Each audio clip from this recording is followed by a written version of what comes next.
So I'm doing one of the last days of chicken chores here for these broiler chickens. This is a Sunday. We're going to be processing them on Wednesday. Here's a few of the things I learned. I probably need to build this feeder to be a little bit bigger. It works, but it would not work for any more birds.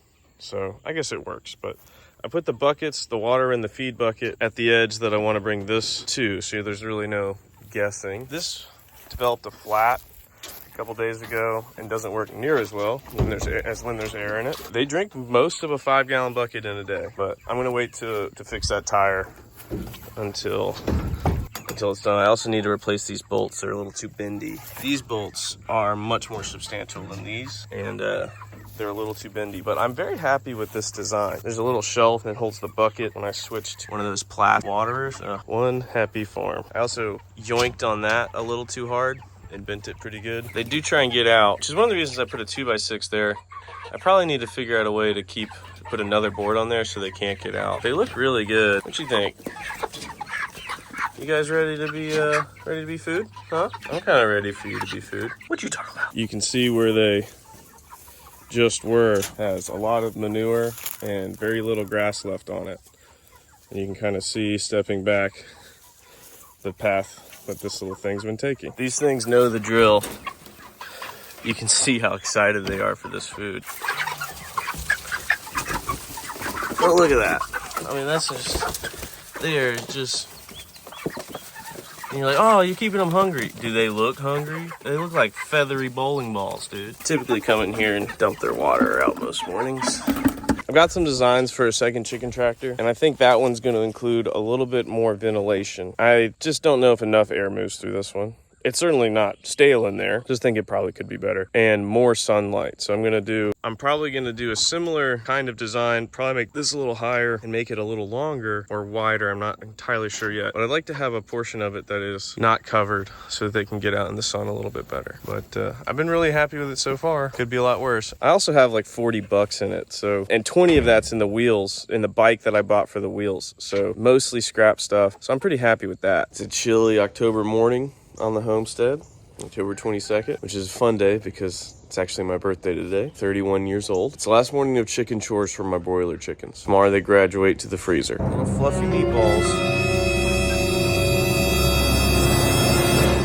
They look good. It's a chilly October 23rd in South Carolina, and it's the first day we are butchering our batch of meat chickens. Well, the only day, but for the first time. I've got most everything set up. I'm just about to get my knives nice and sharp, and I thought I'd bring you along for that, because sharp knives are a virtue. Anything less than a sharp knife is not worth dealing with. That's one of the things I care deeply about, is a sharp edge.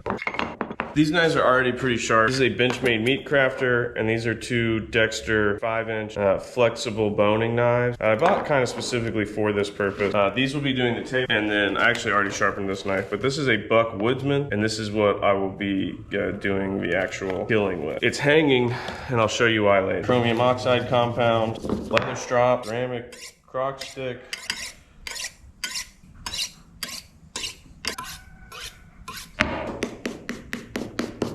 anything that's going to be used for cutting up food, I always like to kind of wipe down. All right, that should be 3 really, really sharp knives.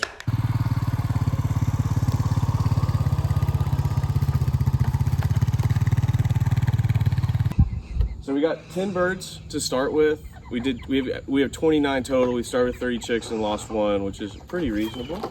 We're gonna start with this. This is the first time my wife has done this, and only the second time I have. She's holding the camera. Hey yo. This little trailer came in really handy.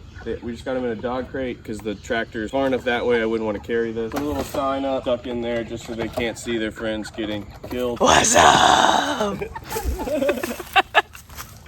We've got 4 kill cones with scald pot, plucker. We're gonna do 160 degrees for 15 seconds. This is the plucker I unboxed earlier in the video. Stock pot for feet and necks, guts bucket, and then 2 chill coolers. This is just 2 bags of ice and some well water, so it's nice and cold. We'll come off the table into these, and then we'll take out of here, put in bags, and put in another cooler I have on ice for 24 hours so the meat can go through rigor on the bone, which will make a much more tender, nice product. So, and let's make some chicken. Choppity chop. Choppity chop.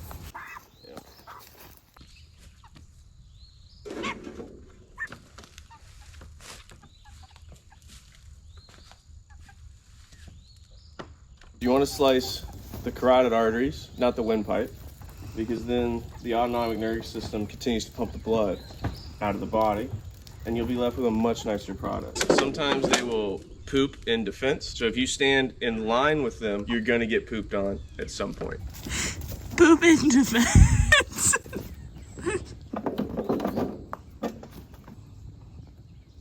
The hanging knife trick is really nice because you don't have to worry about like putting it somewhere. My friend Josh taught me that. One of the reasons this is a good way to kill a chicken is because, and you ever been eating like chicken wings or something? See all the like dark, kind of like real dark, almost black looking substance kind of right next to the bone? That's a lot of blood that doesn't come out of them well when they get shocked or gassed in commercial poultry processing. I'm hopeful that our chickens won't have that.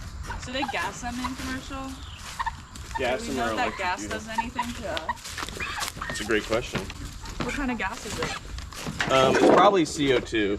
So no. I don't know that, but that's what I would assume it was. This is a big chicken. Oh, we got a bit of a sprayer. Can you check the temp on the scald pot real quick? What's it supposed to be at? 160. That's pretty good. Yep. All right. How'd you do that? Huh? Just a hunt. All right. So from the kill cones, we're gonna go right into the scald pot, which is at 160 degrees, and we're gonna aim for 15 seconds. You want to kind of stir them around in there.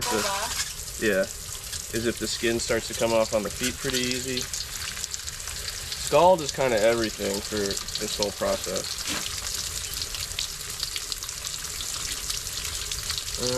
Probably just a few more seconds. From there, take this thing, throw it in there, and then we start to lap.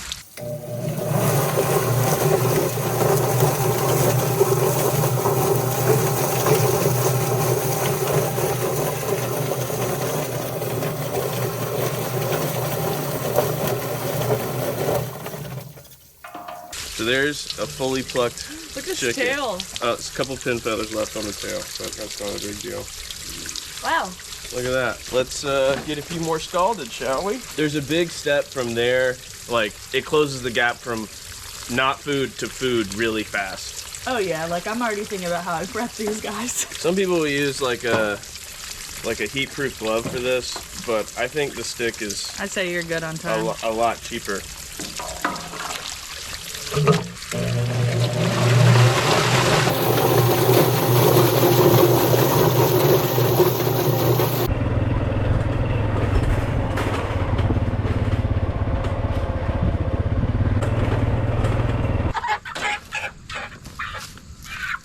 Good as they're not hard to catch.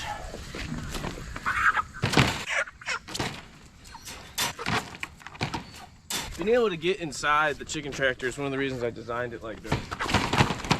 The other reason is so I could have my daughter go in.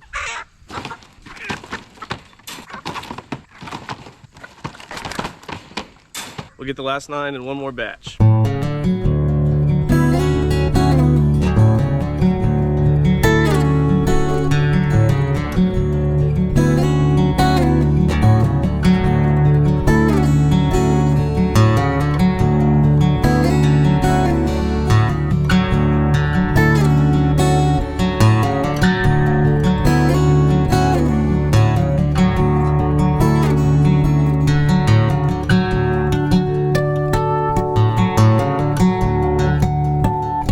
This was kind of the secondary station, so I had those birds in there. Then I was doing wing cutting and bagging over here, dunking stick right into the hot water pot to shrink the plastic. I put them over here, and my wife and daughter weighed them, put them in this big old cooler. Now we are weighing everything. Got them in the shrink bags, got the water up to temp. This one's almost empty. This one is still full. We're gonna be putting all of these into this cooler. Those are some of the wings I cut already. And I put it on a pallet because it's going to weigh a couple 100 pounds when it's done, so I can pick it up with the tractor. How are our weights looking, sweetie? About 4, I'd say about 4.5 pounds. They started lower, and now we're getting the big ones in. Cool. These shrink bags are pretty awesome. They make a good looking bird. So we'll leave them in here for probably about a day or so until they've gone through rigor. And then we'll put them in the deep freeze. All right, so it's the day after processing. I just got one of my freezers cleaned out. Which means this one is way too full. And it's all upside down because all the stuff that's at the bottom of this one is on the top of this one. But that's a problem for another day. So I put the chickens in their bags yesterday, weighed them, and got them in a large cooler packed with ice. And I left the drain open so that it wouldn't be sitting in any sort of water. And I wanted the chickens to go through the rigor mortis process on the bone. Because when you think about it, if you go through rigor when meat goes through rigor when it's not on a bone, what it does is it doesn't have as much to pull against. So when it contracts and eventually releases, if you don't have a bone that it's still attached to, it won't be as tender. So that's why I did that. I was smart. Put the big old cooler full of 136 pounds of chicken. Pretty cool. What you barking at? What you barking at, boy? What you barking at? Huh? What you barking at? Who's a good boy? Sit. No. No, no, no. Not that exciting. Sit. Sit. Shake. Shake. Good boy. He just zoomed off. What a good dog. So I'm gonna go get it with my tractor. We're getting in here and get these chickens in the freezer. Not their final resting place. Final resting place is in my belly. Or our bellies, my family's belly.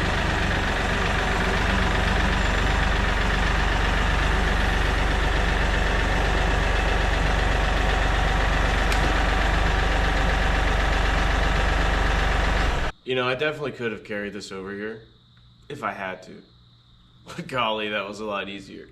When I come to power, tractors will be sold with pallet forks as standard and buckets as optional. And I think the world will be a better place for that. Exactly our average bird, 67 ounces or 68 ounces is exactly our average. That's a pretty healthy amount of chicken. Nice and cold. Ooh, 78. That's a big bird right there. That's 78 without the wings. 80.9, if I remember correctly, was the biggest bird we got. These are so cold.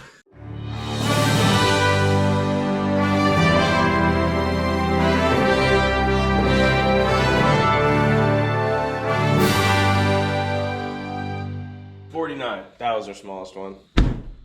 Whew, my hands are cold. So this is what we got. This is all this chicken. Look at that. 3 bags of wings and then 136 pounds of chicken. We got 136 pounds, that was including the wings, of carcass weight off of 29 birds, which is an average for 4.7 pounds a bird. And that's a conversion rate. So we had 400 pounds of feed, 1 bag of chick starter, and then 7 bags of Sunrise Farms non-GMO broiler feed. Total cost per food was $219, and that's a feed conversion ratio of 2.94 pounds of food for pounds of chicken. I think is pretty respectable, particularly for doing it for the first time. If I had been able to run these birds on a higher quality pasture and grass, I would expect that to come down.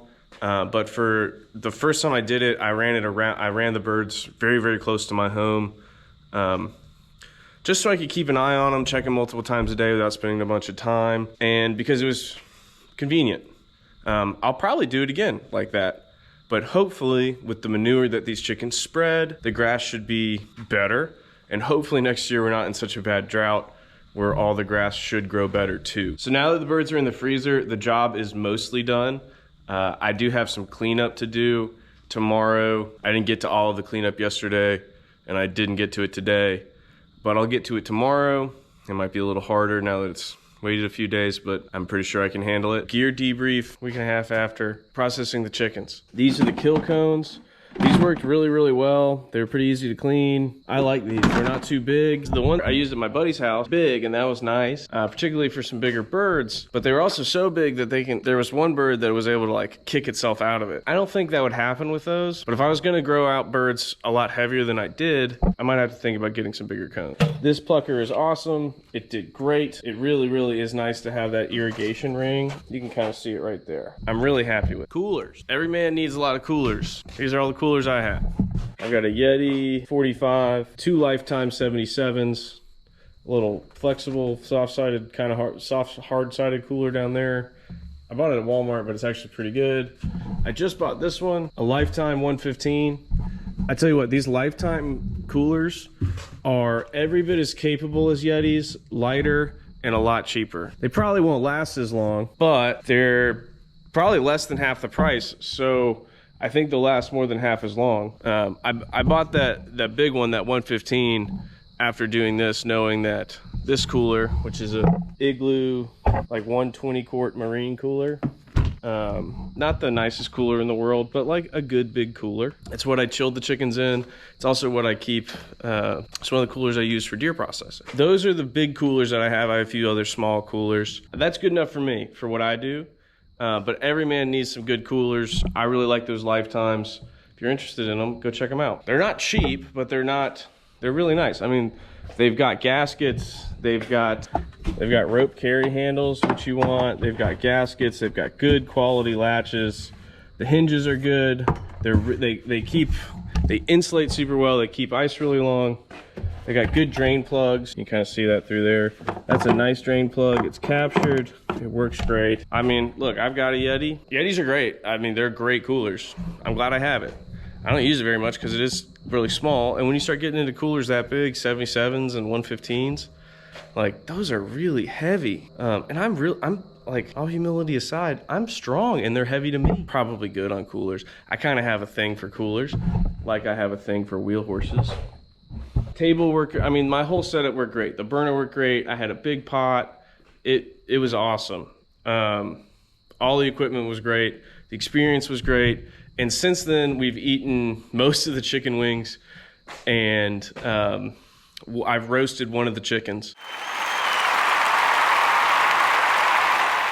And it just turned out tremendous. I cooked it for my in-laws when they came over for dinner last Sunday, and it was just so special to be able to serve a dinner that we grew the meat for, we raised the greens for, we baked the bread that made the croutons for, we made the salad dressing. It felt really nice, and it was really, really good. Here's another honorable mention gear-wise. I got this apron, which is like a vinyl waterproof apron. I really liked having that. Round one broiler chickens in the books. It went super great. I'd highly recommend it.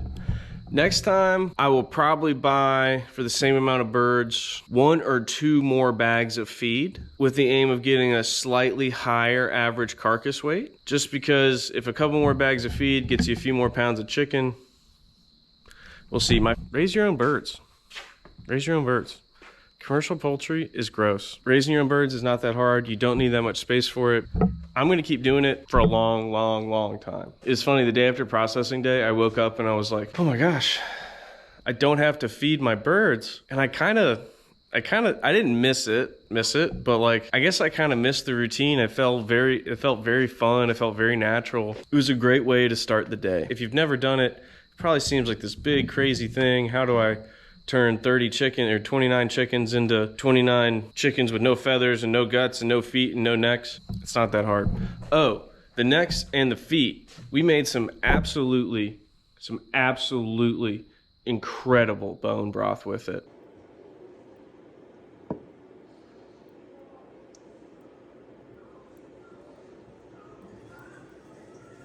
It was so delicious, and when you drank it, it literally just felt like we're still drinking it.